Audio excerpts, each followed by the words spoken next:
Well, good morning, everyone, and thank you for being here today. Well, I'd like to welcome everybody here this morning, and this day before Halloween. We're going to talk today about honoring the saints and sages and messengers of truth throughout time.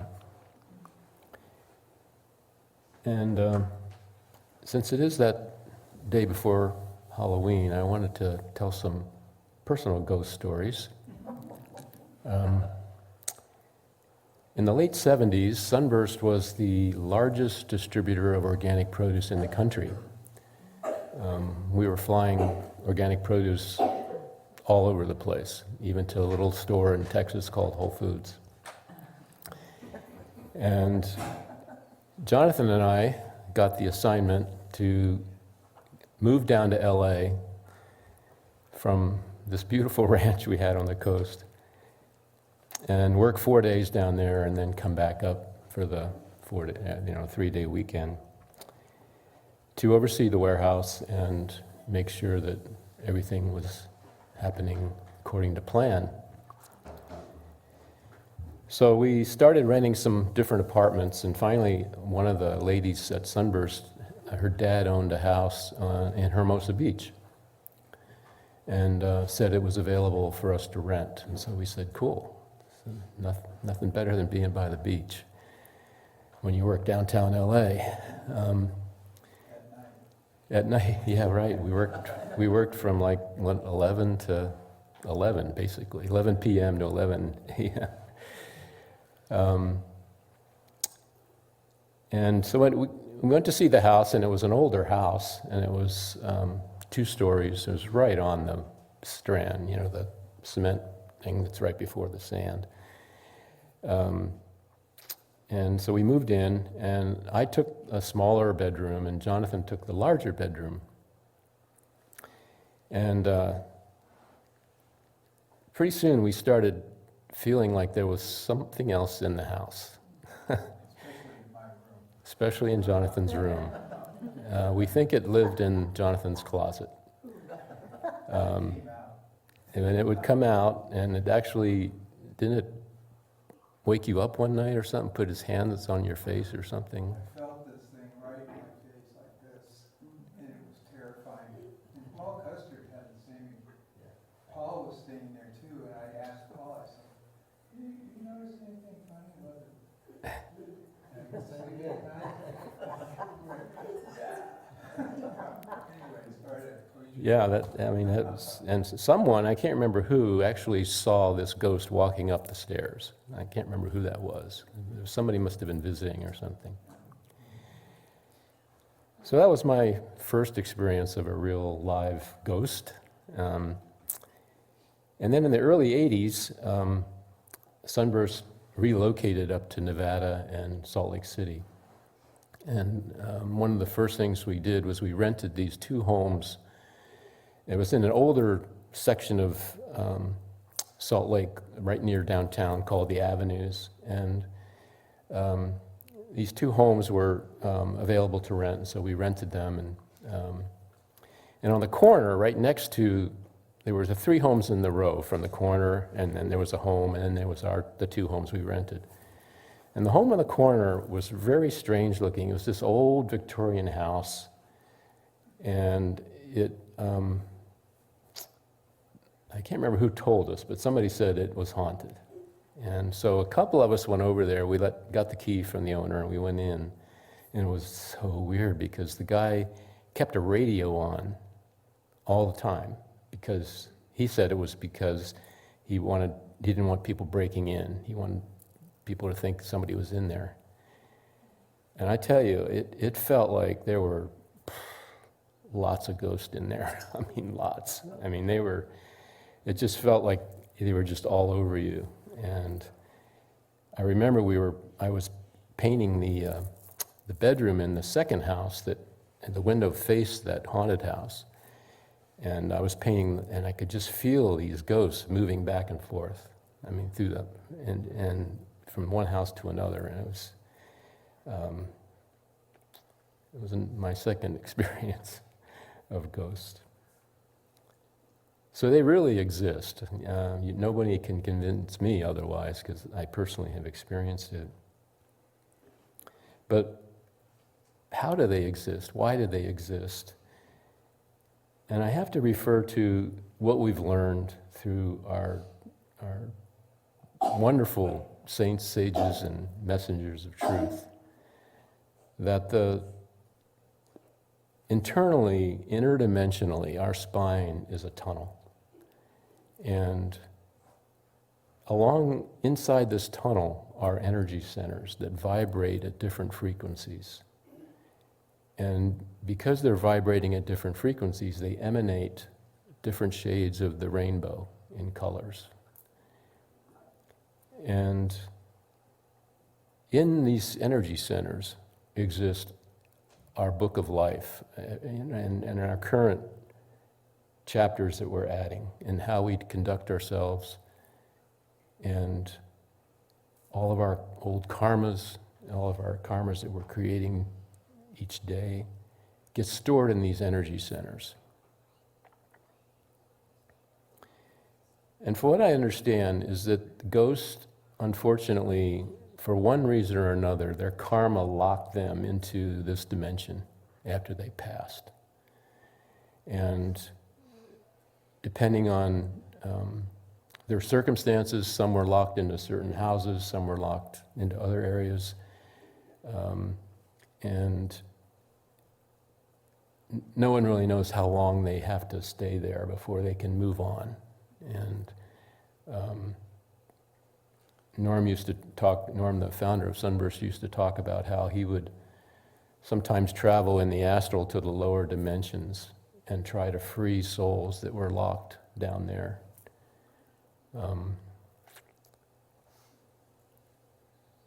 So,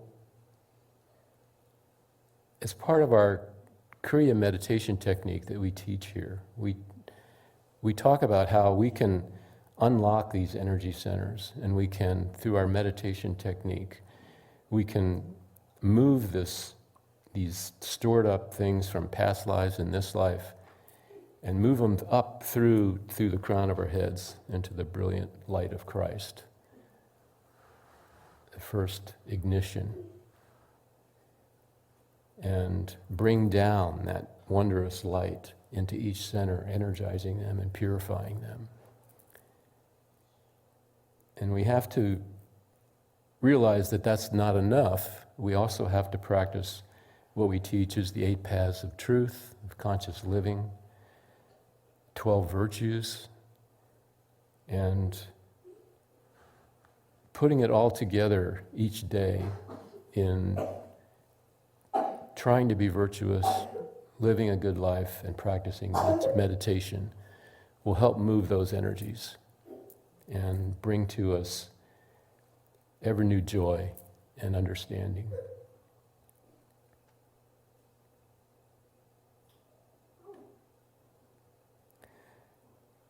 So today we want to honor all the past sages and saints and messengers of truth, and learn about what they taught and feel the truths, as they express them. And find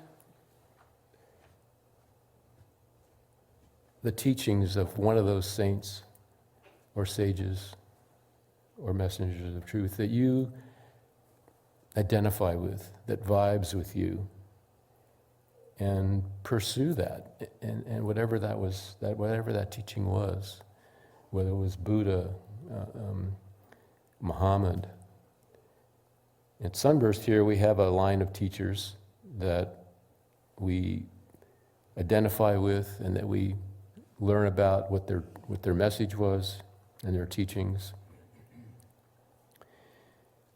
And in that line that we learned about the Kriya meditation technique and the wonderful power it has to cleanse and recharge us, energize us. and help move our evolution, our spiritual evolution, to self-consciousness, to cosmic consciousness.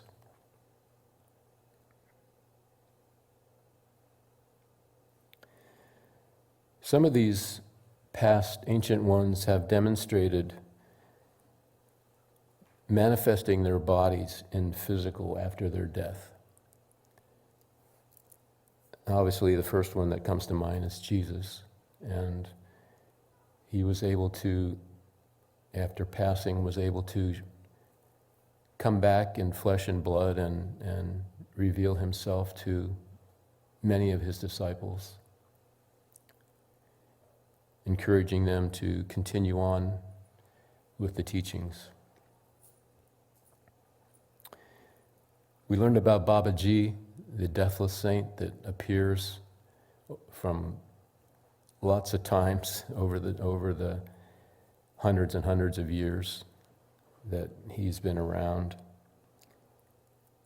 helping to guide souls and inspire teachers to teach the Kriya technique.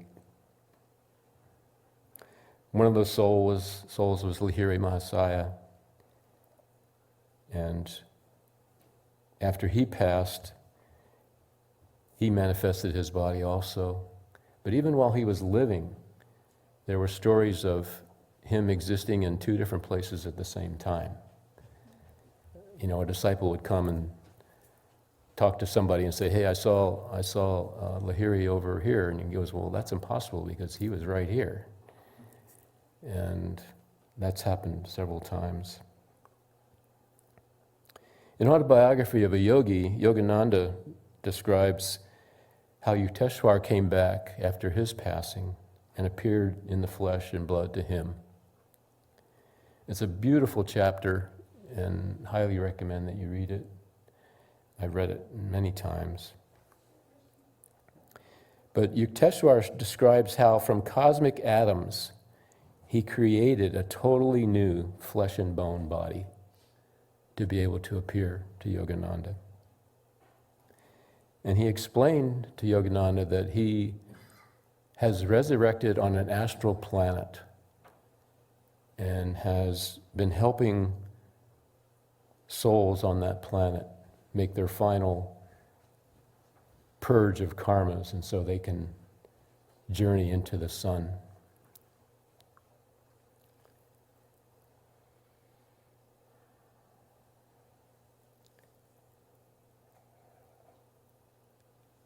Some saints and teachers are designated by Divine Spirit to help, after they pass, to stay involved with the evolution of the earth.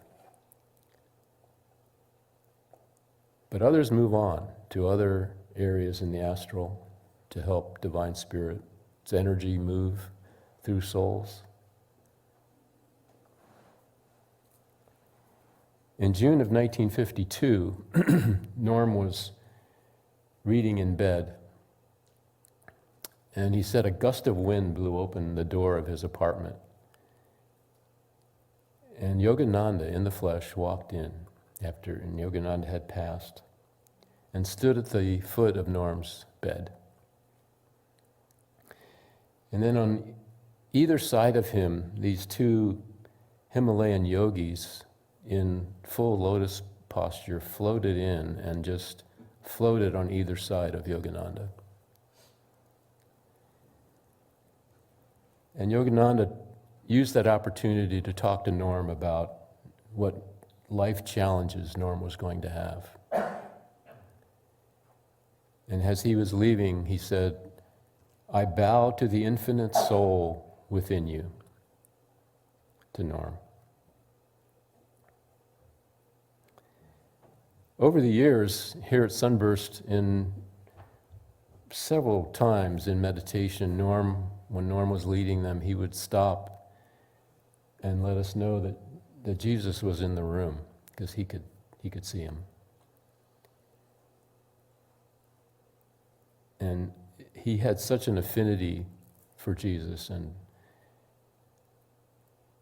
it just was, it was kind of like you could feel it, but I don't think many of us actually saw Jesus in the room, but you could feel it there. And since Norm has passed, several people here at Sunburst have actually seen him walking around or in their dreams. And last weekend when we were teaching Kriya 2, myself and several people said they really felt like there were ancient ones in the room helping with the technique instruction and helping all of us absorb the energy and the teachings of Kriya. And they're here right now. They're here whenever we summon them, they'll come and be with us. So as we move into meditation, let's open up our hearts and our souls and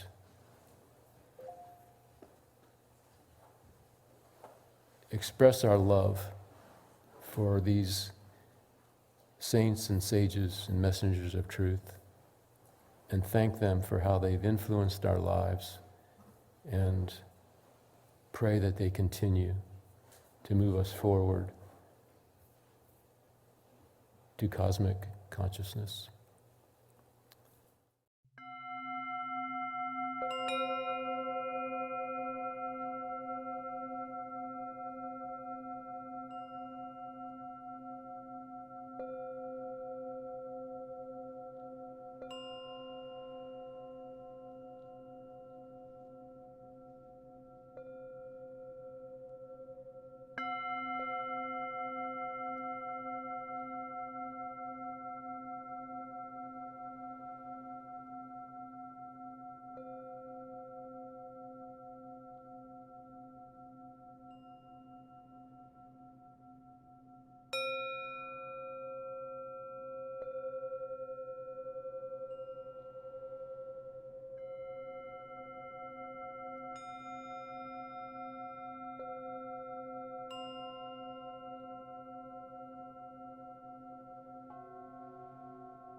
One day, a king asked a sage to explain the truth.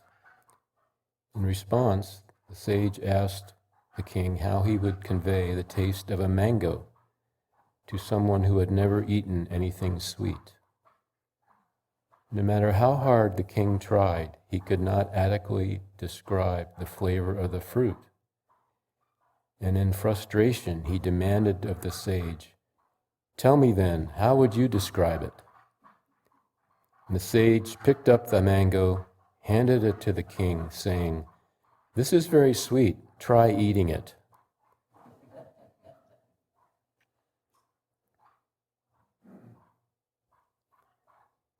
So what I was saying earlier is it's very inspiring to read these lives, about the lives of these ancient ones. And our mission is to find which teaching really moves us and encourages us to explore. And dedicate each day taking time to practice whatever those teachings are. Because life here is very, very short. And we only have so much time in this existence to move our pure self closer to the divine. And to have a teaching that will allow us to do that is such a blessing. And to always realize that those teachers and messengers of truth that have been assigned to this earth and its evolution are always available.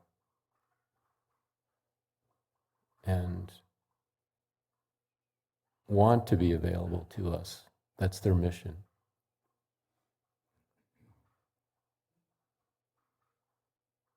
We are not alone here.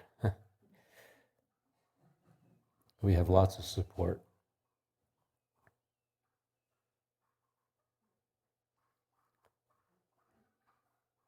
Please follow me in prayer.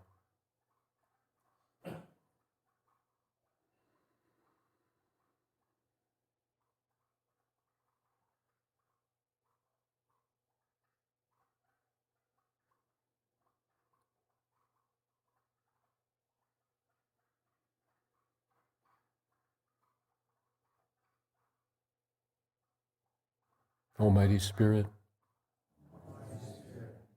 Mother, Father,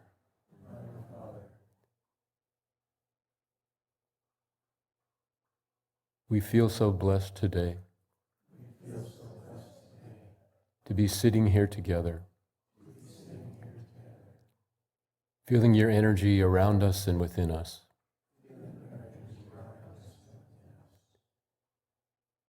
Revealing to us the experience of oneness with each other, the earth, all the cosmos, and you.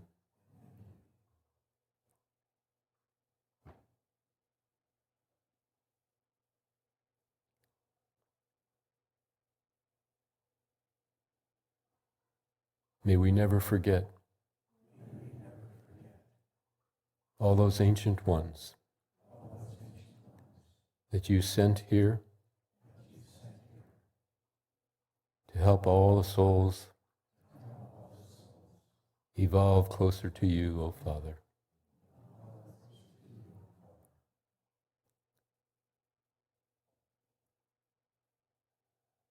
Our hearts go out to them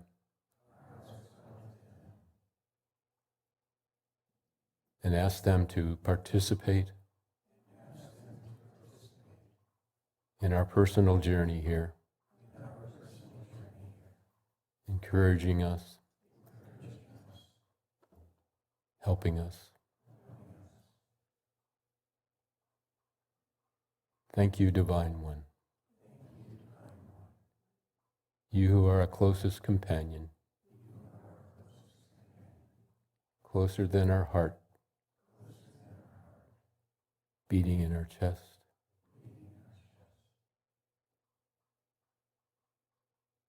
We love you. Amen.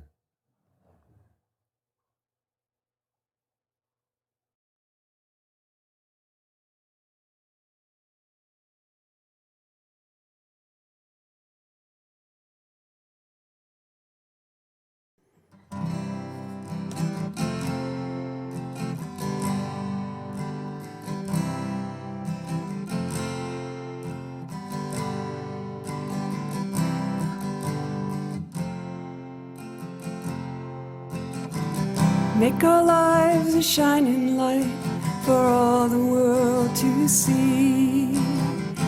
Make our hearts an open door to your eternity. May our lives reflect your love all across the sea, and help us to live evermore for thee.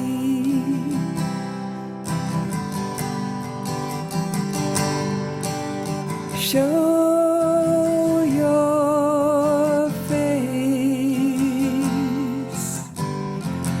shine your love down on us all today.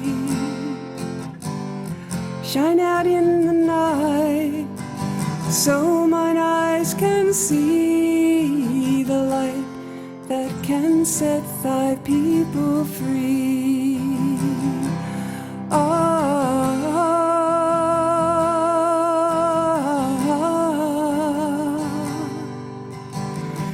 We've been calling to you, Lord, won't you show your face? For the sake of those we love and this whole human race. We've been looking to the light, trying hard to see the light that lights humanity.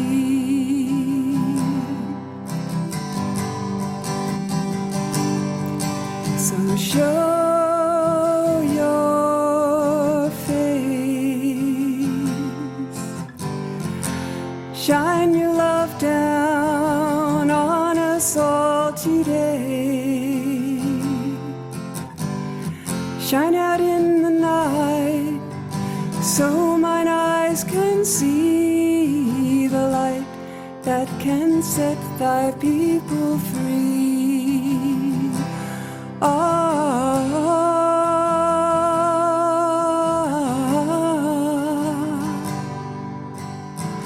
Hearts of wiser men than I, poets, fools, and kings, sought to know you and the joy that your wisdom brings.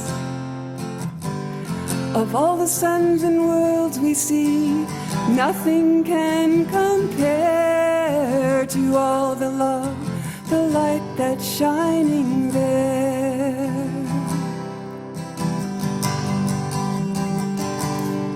So show your face, shine your love down on us all today.